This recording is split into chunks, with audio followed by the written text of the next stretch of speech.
This UCSD TV program is presented by University of California Television. Like what you learn? Visit our website or follow us on Facebook and Twitter to keep up with the latest programs.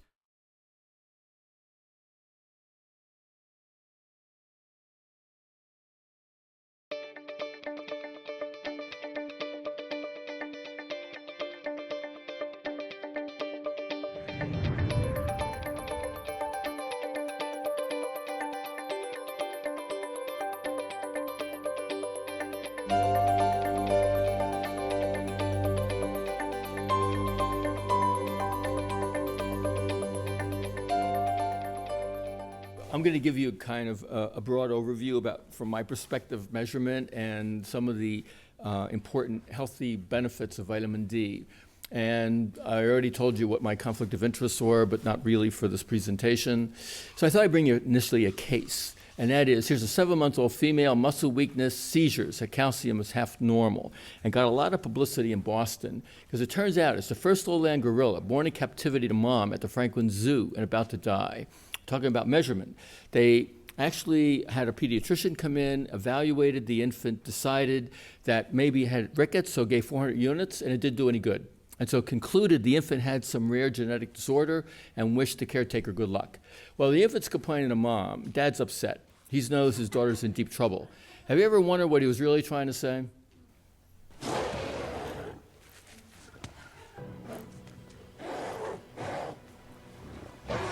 That's what he was trying to say.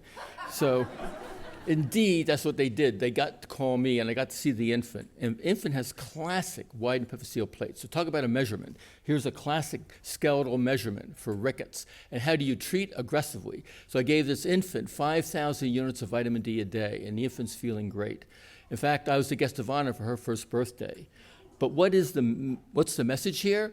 Mommy, will my growth be stunted? If you go to the zoo and saw her for the first couple of years of her life, her growth was stunted because of in utero and her first few weeks of life of vitamin D deficiency. And you'll be hearing a lot more about this from Carol Wagner in a little bit. But we estimate probably 50% of infants born in the United States today are still being born in a deficient or insufficient state. 1889 in Boston, rickets was common. Right? Is it a problem today? You better believe it.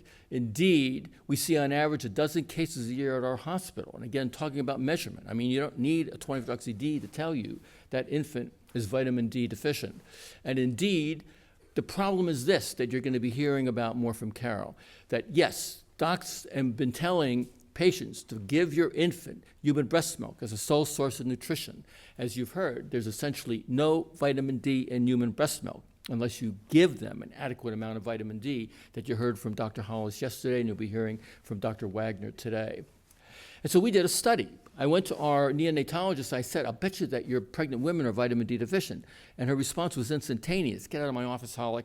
We take care of our patients. They take their prenatal vitamin. And in fact, they're taking also 2 glasses of milk a day. And sure enough, when we looked at 40 mother-infant pairs, 70% taking a multivitamin, 2 glasses of milk a day, 600 units a day. This is what is recommended by the Institute of Medicine for all adults up to the age of 70, including pregnant women. And we had published this before they met, and we showed 76% of moms, 81% of newborns were vitamin D deficient at the time they gave birth. But they considered it a small study, even though it was a prospective study. Also, we went on to show what Lisa Bodner, preeclampsia, as you've heard a little while ago, is associated with vitamin D deficiency. Now, who are they? These are 3 children born by cesarean section. You heard yesterday about the flat pelvis of women who are vitamin D deficient in utero in their first few years of life. C-section became popular because of rickets, because women could not have normal childbirthing. So they were born by C-section by Murdoch Cameron in 1889. But you could see how severely growth retardation that they have, because they still were vitamin D deficient in Glasgow, Scotland. And so we did a study, because we also know vitamin D is critically important for muscle function, which of course is important for the birthing action. And when we looked at over 200 women at our hospital giving birth, we realized that if they were simply vitamin D sufficient, 400% reduced risk of requiring a C-section. So What we usually recommend to pregnant women, 2,000 units of vitamin D a day on top of their prenatal vitamin, on top of vitamin D coming from other dietary sources, so that they're getting around 3,000 to 4,000 units a day, just like Dr. Hollis and Dr. Wagner have shown very nicely. Now, this is Cliff Rosen, and I think you've heard his name many times. He's actually a close personal friend, and he was on the IOM committee, and he's asked me to participate in that NIH conference. And he wanted to know, what process did the Endocrine Society use to make its recommendations, which you heard yesterday were a lot different than what the IOM recommended. And so I chaired that committee. I was fortunate enough to be asked to chair it, and every one of these members are experts in the field of vitamin D. And it turns out that the objective was clear: to evaluate, treat, and prevent vitamin D deficiency, with emphasis on care of patients who are at risk. The Institute of Medicine came out, of course, in 2010, and all of these members are certainly well known in the nutrition field and in bone metabolism, but they don't really have a focused expertise in the field of vitamin D. And the IOM was not intended to direct physician for patient care. It was up to professional associations to make these guidelines, and they used a population model, not a medical model, for their recommendations. So it's not a surprise that we would have different recommendations. The IOM had realized that the RDA from the adequate intake should be 3 times what was originally thought. So they now recommended for most children and adults, not 200 a day, but 600 units a day. And they also recognize vitamin D is not as toxic, recommending up to 4,000 units a day for older children and adults. But did they get it right? That's the question. And so IOM says that you could get it from your diet. But this is the problem. It's rare in foods, as you heard about yesterday, right? Yes, there's 100 units in some dairy products, as well as in fortified orange juice. But basically, no one in the United States can get even the IOM recommendation from dietary sources. You'd have to drink 6 glasses of milk a day in order to be successful. And when we did a study from the National Health Survey back in 2002, we showed that for children and adults, no matter where they were in the United States, they could not get enough vitamin D from their diet to satisfy the new IOM recommendations. So you can't get it from your diet. So IOM, sunlight plays a little role in vitamin D status. Well, sunlight is the major source. I think everybody agrees. In fact, here in Denmark even, no matter what your ethnicity, the peak blood levels are at the end of the summer, the nadir is always at the end of the winter. So we did a study, and you've heard about this over and over again, where we took healthy adults and put them in our tanning bed and gave them an oral dose of vitamin D separately to ask the question, if you get 1 minimal erythemal dose in a bathing suit, how does that relate to how much oral vitamin D you're taking? And this was the data. So here's a 10,000 unit dose, here's a 25,000 unit dose. Now what you could see very nicely, as Dr. Heaney pointed out, is that when you take vitamin D orally, it rapidly goes up and comes right back down. But when you're making it in your skin, it slowly increases because pre-D is converting to D, and then the D is slowly exiting the epidermis, a bloodless tissue, into the circulation. So you're maintaining your blood levels of vitamin D for a prolonged period of time. And that's why we can conclude that the area under the curve is, in fact, equivalent to about 20,000 units of vitamin D, and you're being able to maintain your vitamin D level much better than taking it as a supplement, at least twofold. So one exposure equivalent to about 10 to 20,000 units of vitamin D. And we showed over and over again, if you give a half an MED 3 times a week to young and middle-aged Caucasian volunteers, 155% increase that then begins to plateau after about 4 to 6 weeks. Also, Bernsey here, right, being older, right, and we know aging markedly decreases your capacity, but we took some elders. Their blood level on average 28 because they were taking a multivitamin, and when we put them in our tanning bed, a half an MED 3 times a week, we could show very nicely a 98% increase, plateaued at around 55 nanograms per ml. Right? We also looked at both type 1, 2, 3, 4, and 5, and we could show very nicely type 2, up 60 nanograms per ml we could achieve. 1,000 units a day is what you would get here, that you would raise it from about 15 to 18 to about 28 nanograms per ml. And so 1/2 MED 3 times a week in elderly Caucasians increased by 98%. Now, people keep asking, so when do you want to measure 25-hydroxy-D? Because people just say, just measure it. Well, what if you measure in the summer or in the winter? Is it going to make any difference? And Quest Diagnostics, which is one of the major reference labs in the United States, and I've consulted for them for over 35 years, helped them develop both the 125D and 25-hydroxy-D assay, but I have no conflict because I don't benefit from them doing those assays. We looked at 3.3 million sample data. And what did we find? What we found was that you could have about 3.3 million samples, typically in the United States, right, is that men and women, and you could see here that males are a little bit lower than females, is that 19 on average in the wintertime, 27 is the peak in the summertime. But look at this, PTH in the north, much bigger variation, again, because in the south you're making vitamin D for a longer period of time than you are in the north compared to the south. Also, 25-hydroxy-D peaks at the summertime, here over a 3-year period of time. PTH levels peak in the wintertime. There's almost a mirror image. And in fact, if you want to look at the PTH levels when they're at their nadir, it's about 4 weeks later than when the 25-hydroxy vitamin D is up. So if you're going to get a 25-hydroxy vitamin D, you really want to get it at its nadir, because if it is 30 in the summertime, you're likely to be at around 21 or 25 in the wintertime. So this is one of the questions that nobody seems to ever ask. Probably our hunter-gatherer forefathers every day making vitamin D constantly probably maintained a steady level of PTH. But we now know in the United States that essentially everyone has this fluctuation in PTH levels, and no one knows what the potential impact is. We know that PTH actually has effects on your immune system, and it has, of course, effects on calcium and bone metabolism, as well as a whole variety of other physiologic processes. Tanning. 10 million tanners in the United States. It's estimated about 1 million tan in the United States every day. So we asked the question, tanners in Boston, what are their blood levels at the wintertime? And we know from the National Health Survey data that whether you're white, Caucasian, or white, or Mexican American, or black, you have higher bone density for a higher 25-hydroxy-D. So we wondered, would tanners have higher levels of 25-hydroxy-D and have higher bone density? So we did an analysis of their bone density, and look at this. Non-tanners, in the wintertime, just about right, about 18 nanograms per ml.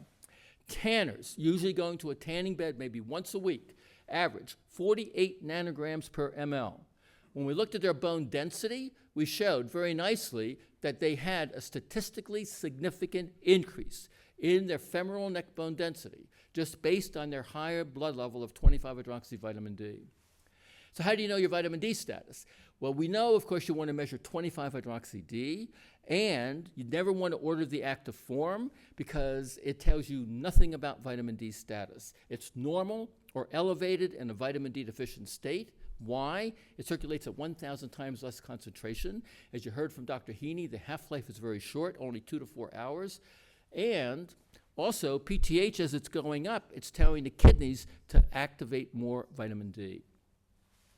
But the Institute of Medicine, what they cared about was this study, which is 675 German adults that died in an accident. They got their bones and their blood, and they looked at the biopsies, and sure enough, here's normal trabecular bone. Here you see hardly any black areas. This is low bone density, poor connectivity, osteoporosis. And you see this pink stuff here? This is classic unmineralized osteoid, classic for vitamin D deficiency. So even though reasonable amount of trabeculae, it's mainly vitamin D deficient. So the Institute of Medicine said, well, maybe we could relate 25-hydroxy vitamin D levels to the degree of osteomalacia and give us an estimate of how important 25-hydroxy-D is regarding bone health. The authors had said up to 25%, up to 36% had some evidence of vitamin D deficiency. These are otherwise healthy adult Germans, ages 20 to 90 years of age. So the authors concluded, to guarantee sufficiency, you need to be above 30. But the Institute of Medicine says, no. We looked at your data much more carefully, and we concluded that you didn't have to worry about this if you were above 20. And this is what they said. They took this group here between 21 and 29 over this group here, And they concluded it's less than 1%. So therefore, you don't need to be above 20. But they made a 7th grade high school error, right? Mathematical error. They should have taken this group here over this group here. If you do that, 24% of otherwise healthy adult Germans had evidence of vitamin D deficiency bone disease, and that's what they should have concluded. And that's why the authors suggested, and the Endocrine Society recommended, at a minimum for bone health, you should be greater than 30 nanograms per ml. PTH levels, we talked about briefly, right? There's a lot of scatter. So people said, well, if there's so much scatter, how can you really make any sense out of this? But studies have shown that PTH levels really begin to plateau at around 30 nanograms per ml.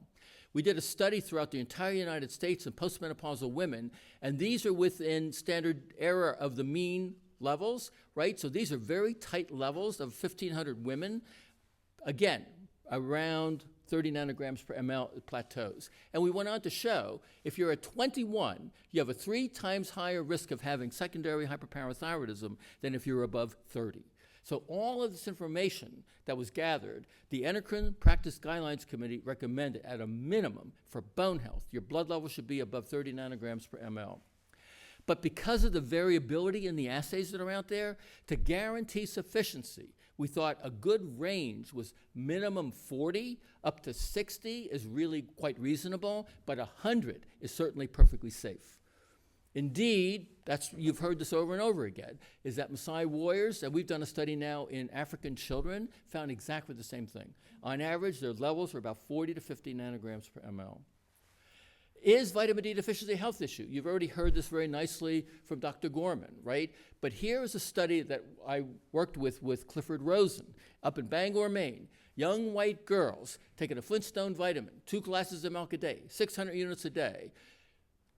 48% were vitamin D deficient, right? Here, Catherine Gordon showed in Boston, 42% of teenagers vitamin D deficient. And even the CDC says 32% of all children and adults vitamin D deficient, right? They even published their data showing very nicely at every age group that vitamin D deficiency was common. Indeed, if you pick 30 as the cutoff from the National Health Survey, 50% of our children are vitamin D deficient, 1 to 5 years of age, 70% 6 to 11 years of age. Globally, we now recognize basically 40% of the population is deficient and 60% is insufficient. Whether you're in Australia or Canada or Korea, basically you see the same thing. And it's all because you basically can't get vitamin D from significant amounts from your diet. And as a result, everybody has vitamin D deficiency. How do you treat and prevent it? Well, what we do is, when you treat vitamin D deficiency, is 50,000 units of D2 or D3. We can talk about this during our break in terms of D2 issues. 8 weeks, so that's basically 6,500 units of vitamin D a day. And then to prevent recurrence, I put them on 50,000 units every 2 weeks. And I do it for a couple of reasons. One is patients that come to me want a prescription. They're more likely to follow the doctor's advice rather than telling them to go and buy a supplement. They may remember that for a couple of months, but they're not going to remember that year after year. So I agree with Bruce that it's probably better to be taking it on a daily basis, but it's certainly better to at least have something rather than nothing. And that's why most of my patients are on this program, about 3,000 units a day. We'll talk a little bit about toxicity in a minute, but here, Einstein, just like everyone else, thinks vitamin D is toxic. And maybe it's going to build up in your body fat over time. So yeah, maybe a couple of weeks or months or even a year, you're not going to see toxicity. But what about year after year? So we published a paper in Archives of Internal Medicine in 2009. After 6 years on 3,000 units a day, the blood levels plateau and are maintained at around 40 to 60 nanograms per ml. Also, recommendation for children is 600 to 1,000 units. For adults, Endocrine Society said 1,500 to 2,000. If you ever wonder what he was trying to say,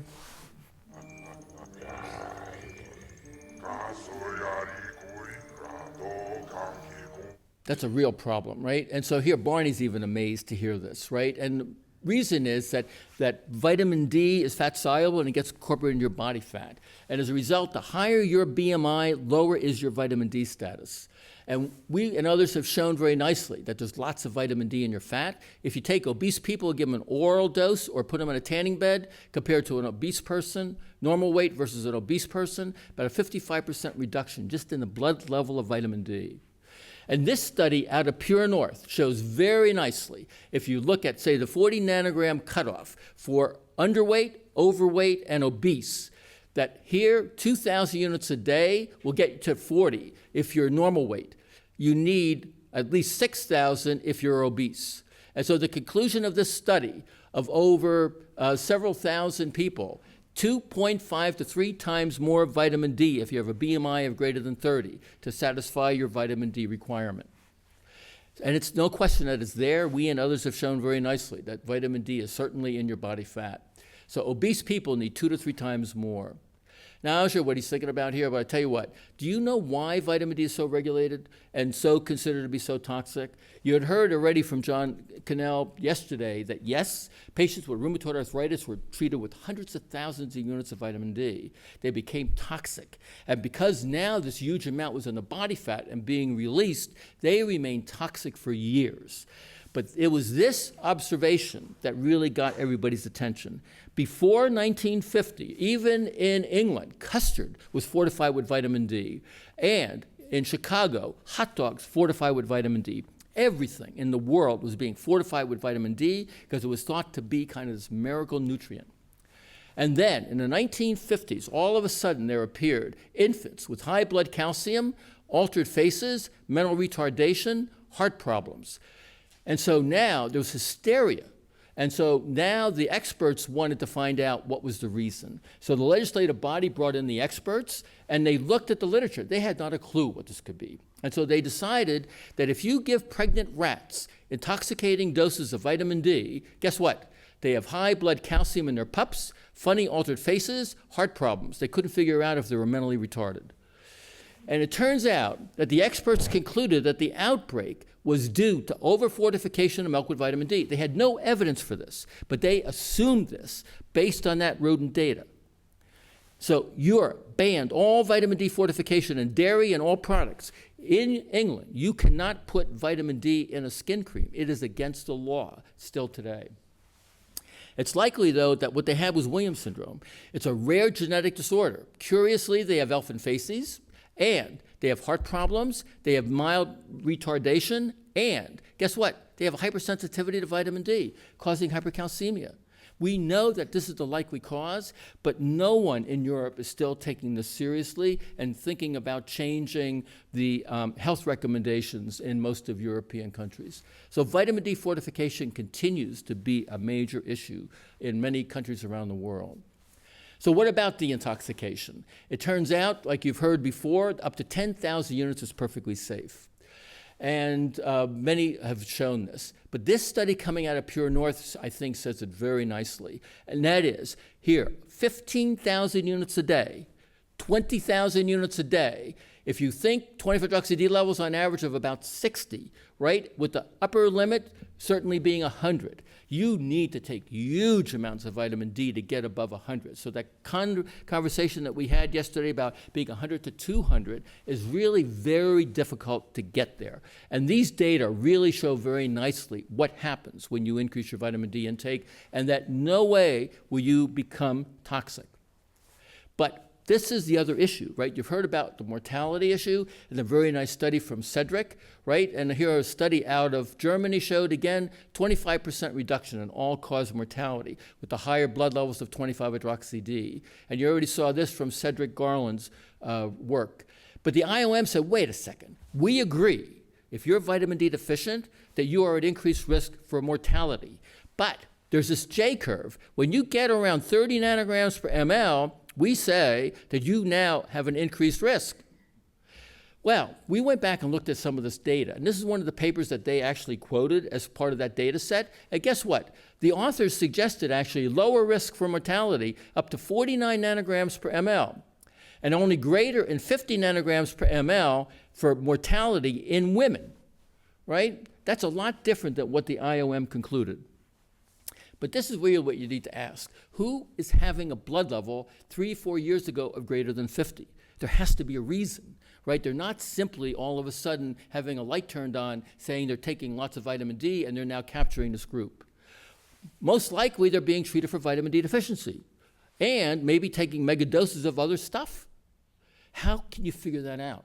Turns out, go back to that 3.3 million samples from Quest, because we could show very nicely that if you can detect vitamin D2 in the circulation, it's likely coming from being treated for vitamin D deficiency. And sure enough, 59% of the total 25-hydroxy-D levels greater than 50 had detectable levels of 25-hydroxy-D2, suggesting that this so-called J-curve may actually be due to the fact that they were D deficient in the first place. So those with a 25-hydroxy-D of greater than 50, most had detectable levels, thus being treated for vitamin D deficiency. IOM, bottom line, they're recommending 400 units for infants, 600 units for children, and 600 units for adults until you're 70, and then they give you a little boost of 800, right? Now, this paper just came out, again, from the Pure North group, and they said, hey, guys, at the IOM, if you're saying that this is an RDA, that means it has to be 97.5% upper limit and lower limit. And they said that this is where you really need to be to get 30 nanograms per ml by the IOM at 2,000 units a day. But the Pure North group said, no, no, no. If you actually take the 97.5% confidence limit, you have a group down here, you would need 6,000 to 8,000 units a day to be able to reach that level, which is now we all recognize is right on target. Bottom line, there's no downside to increasing your vitamin D intake. And we don't need to be a genius to know this, right? Indeed, this is not a hypothesis. The issue is going to be this, though, because it's extremely expensive and time-consuming to get a blood level drawn. And so both the Institute of Medicine and the Endocrine Society and most other societies don't recommend screening. Simply increase your vitamin D intake. It's a much more effective and cheaper way. But if you're obese, malabsorption, if you have sarcoid, no question you should be followed. Recommendation from the Endocrine Society, 400 to 1,000 for neonates, 600 to 1,000 for children. Teenagers probably need at least 1,500 to 2,000 like adults, and certainly we recommend it for adults at least 1,500 to 2,000, and recognize that if you're obese, 2 to 3 times more. And upper limit, easily, for neonates, 2,000 units a day based on opponents' data. Basically, 1 to 18 years of age, easily 4,000, and for adults, easily 10,000 units a day. And if you're over 70, the same thing. Long story short, we showed 1,000 units a day to healthy students at our medical school. Not one person basically was sufficient. 1,000 units a day will not make you sufficient. Indeed, I typically recommend it's just easy for adults to take 2,000 units a day, and I tell my friends that get their children to take 1,000 units a day. Vitamin D is really good for your health. And thank you for your kind attention.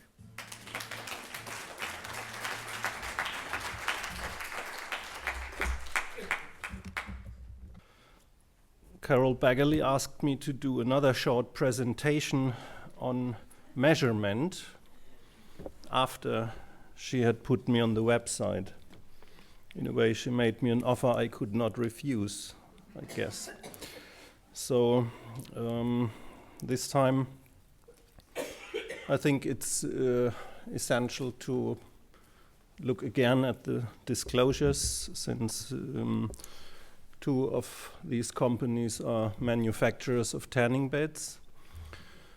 And some of the measurements I did are only able with funding from the industry, because taking the vitamin D levels of 80 subjects 6 times costs quite a lot of money. So, but this is the only way to learn about the particular properties of these units and in order to improve them.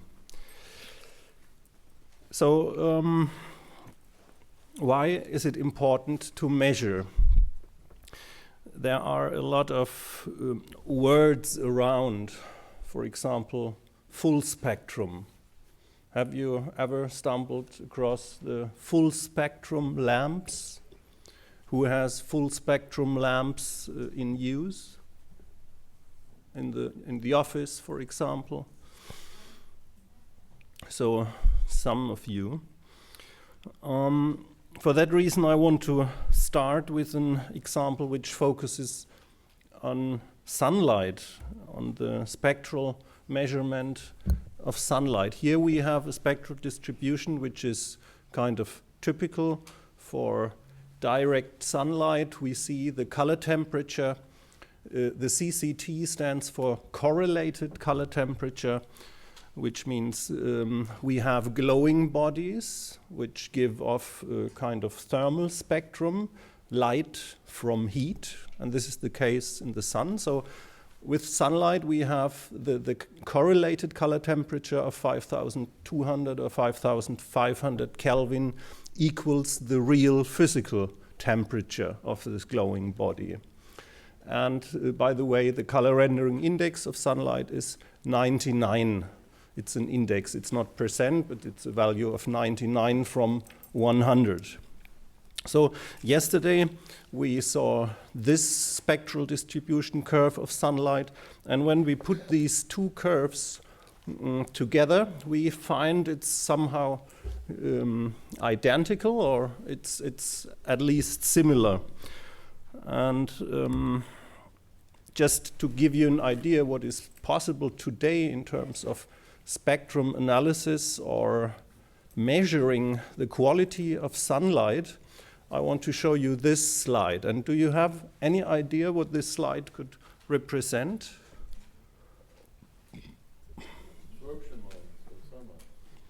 It's a very high resolution spectral analysis of sunlight. And who has an idea what so these are 50 lines. You have to put them all together to get the full spectrum in the visible part of electromagnetic radiation, which is given off from our sun. And who has an idea? These black lines we find dissecting this spectrum. Pardon? There are some frequencies or some wavelengths absent.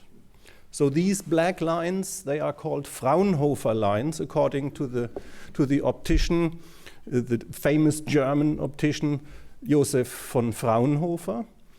And when I said yesterday that we will never be able to mimic or to produce sunlight in its real quality in artificial manner, then these Fraunhofer lines are a kind of explanation for this claim, because this is really, it's like a barcode. It's very complicated and it carries a very specific information. And what we can even tell from astronomical or astrophysical or solar physics measurements, that these Fraunhofer lines, they shift in the spectrum with the breathing rhythm of the sun. This is about 5 minutes, and within these 5 minutes, these Fraunhofer lines move in their position, in their relative position. So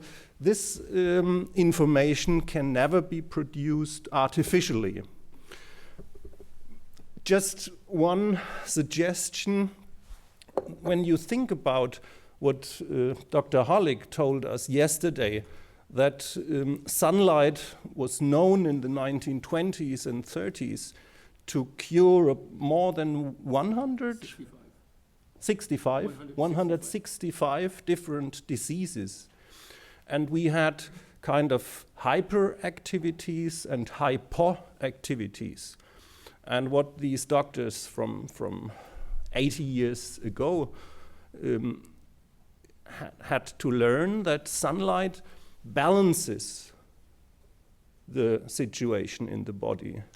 And when I think about the 1/10 of a millimeter, and I think about the bloodstream under the surface of the skin, which is reached by this kind of radiation, And by the way, we have to explain another thing. These Fraunhofer lines, they come from all the elements which are in the outmost layer in the sun, in the solar atmosphere. So in a way, we have all these chemical elements in our body, in our bloodstream, and sunlight produces a kind of photonic pressure in these zones where we have color here, and in the zones where we have the black lines, there is nothing, no pressure, no photonic pressure. Maybe sunlight is even able to regulate the distribution, extracellular, intracellular distribution of chemical elements. It's an hypothesis, it's not proven, but when you look at this, you might get a better understanding about the special constitution of sunlight, and we can tell this today and maybe explain things our ancestors discovered in a phenomenological way. Coming back to this more simple measurement, this is sunlight measured directly without anything in between. This is sunlight behind modern window panes. In order to, do you see any difference between this and that?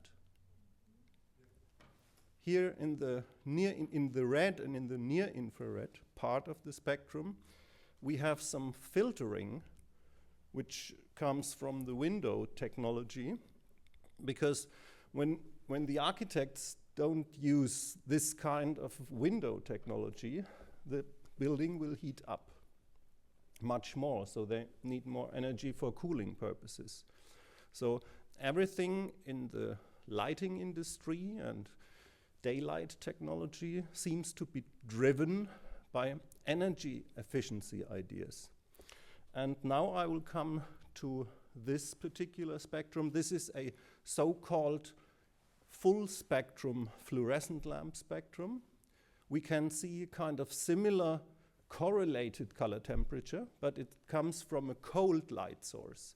And you can say, you can see in the spectral distribution that this really does not deserve the name full spectrum. It's too much disrupted and there are wavelengths missing, especially in the longer wavelength range, where we already talked about the benefits of near infrared yesterday. This near infrared is lacking completely, more or less completely, in fluorescent lamps. And it's just a quantitative difference between a standard compact fluorescent lamp and this so-called full spectrum fluorescent lamp. But what they would tell you, it is a sun-like spectrum. Why? Because the correlated color temperature is similar to the real temperature of our glowing star. And sometimes the logic is even if we have more, if we have a higher color temperature, then we are even better than the sun. But this, you might believe this as long as you do not measure the spectra we are talking about. And this, by the way, is a typical spectrum of a white fluorescent LED, light-emitting diode, which is featured at the moment and which can be found, for example, in our hotel. Who is staying at the Estancia Hotel? Have you registered or realized that this that the lighting there is some LED lighting with high color temperatures? It's not very comfortable and cozy in the afternoon or in the evening. And this is the spectrum you find in this particular kind of technology. And I would dare to say this is not better than the sun. So what I wanted to show you in this section of my short presentation, when you start measuring, you go beyond the words. full spectrum. What a pretty word.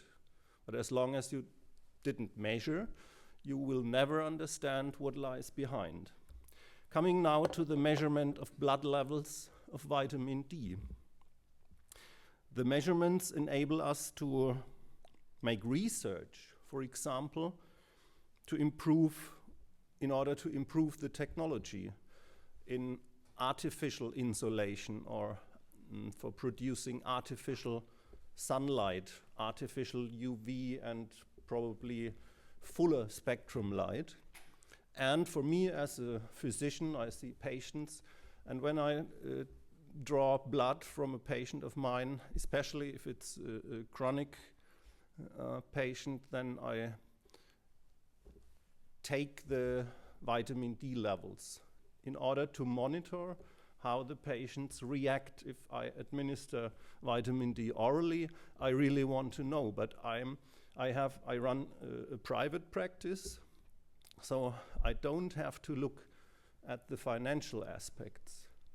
And if you give recommendations to the public, we are talking about millions and millions of people, and in this context, it's not so easy to make measurements of the blood levels on a regular basis, for example, twice a year.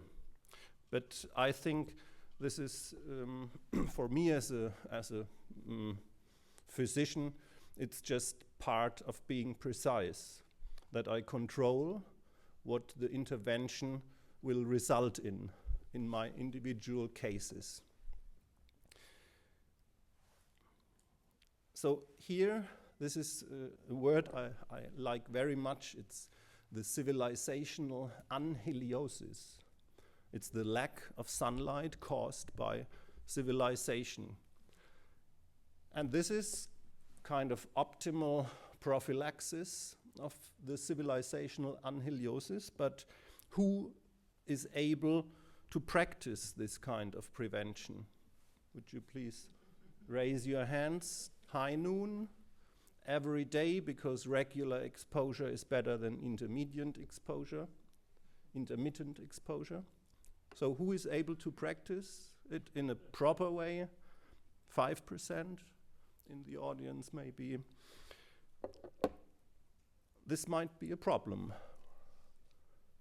We saw this slide yesterday, and what this chart explains is a lot about the technique of heliotherapy. And what you can see here, time measured in minutes is a crucial factor to perform proper heliotherapy in the right way.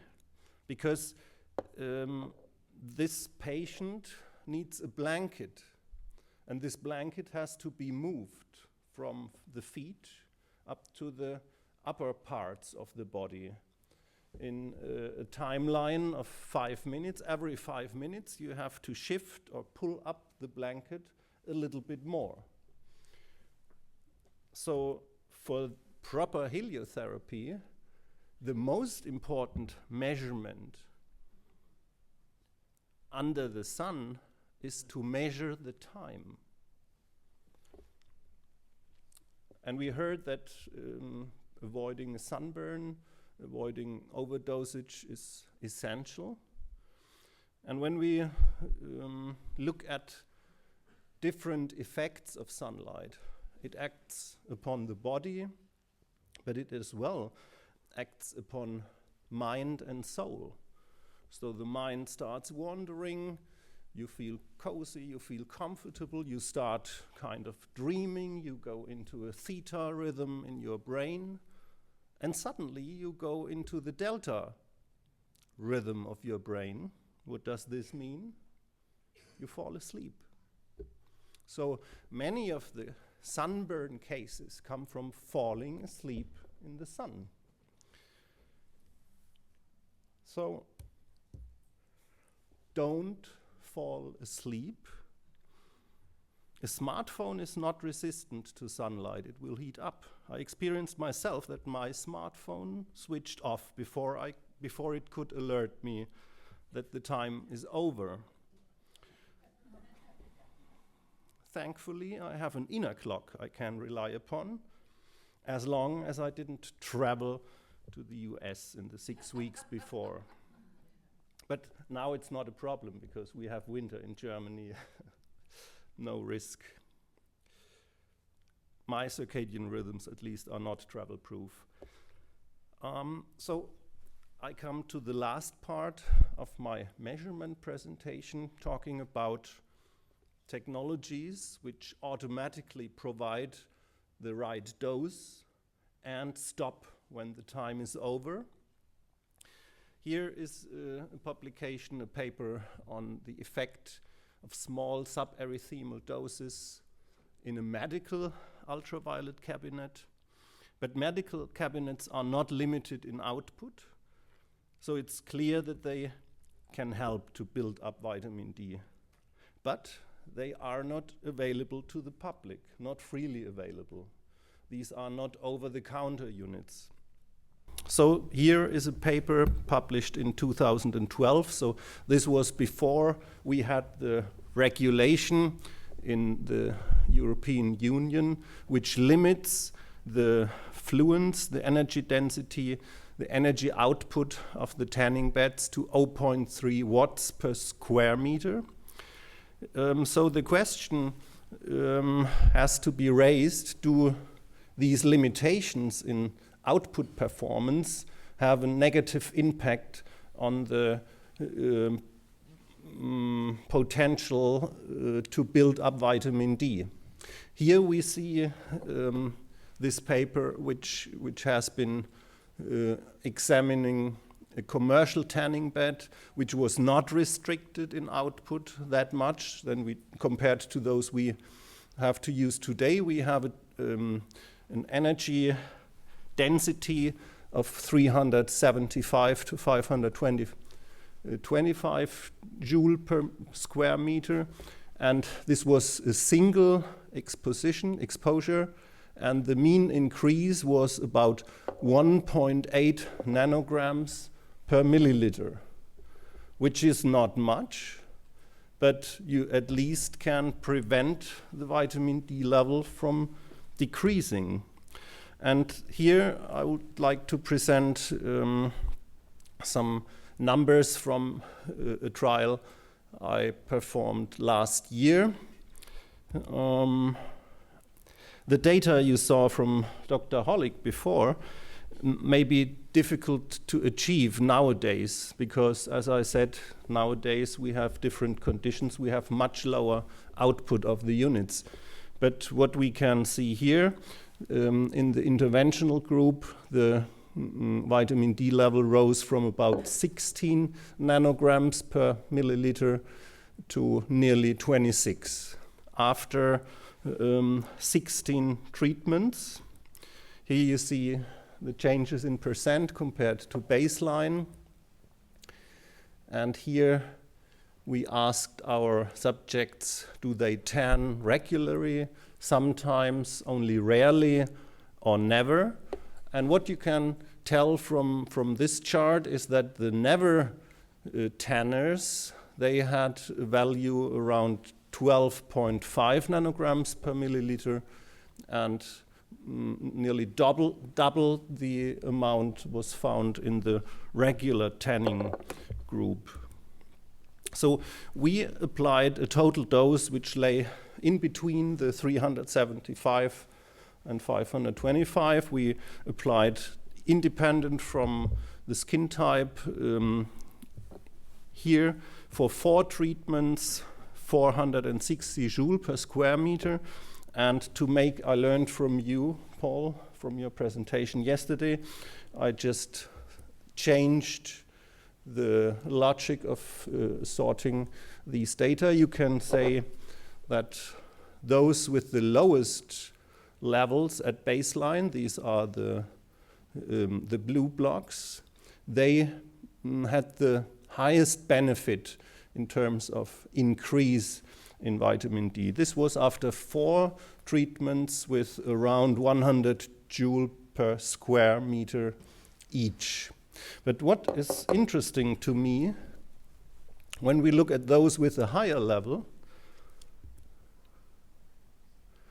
then we find significant decreases from baseline to the values after 4 treatments.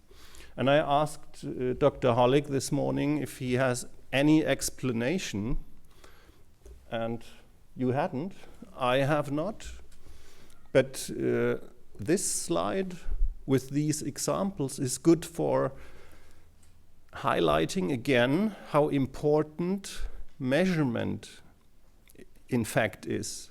Because there are cases in which we are unable to predict the individual reaction. So it's very important to monitor what you do. The next study, by the way, I have planned measures of the effect of treatments with so-called hybrid tanning beds. It's one step closer to a kind of full spectrum artificial tanning. We reduce the dose of ultraviolet radiation by a factor of 2 again, but we add long wave radiation in the orange-red part of the spectrum. And we know from the reports from users that it's much better, it's much more comfortable and smoother and easier for the skin. And at least the tanning performance is comparable to the standard UV beds. And now we will apply our idea, our principle of measurement again in order to find out if there is also an effect on the vitamin D production if we treat not only with the short wavelengths but with the longer wavelengths as well. So here is an internet address where you can find, I think, 4 or 5 audiovisual presentations of mine which are in English. So if you are interested to go into other topics, maybe you can visit this page and have a look for free. So thank you very much for your kind attention.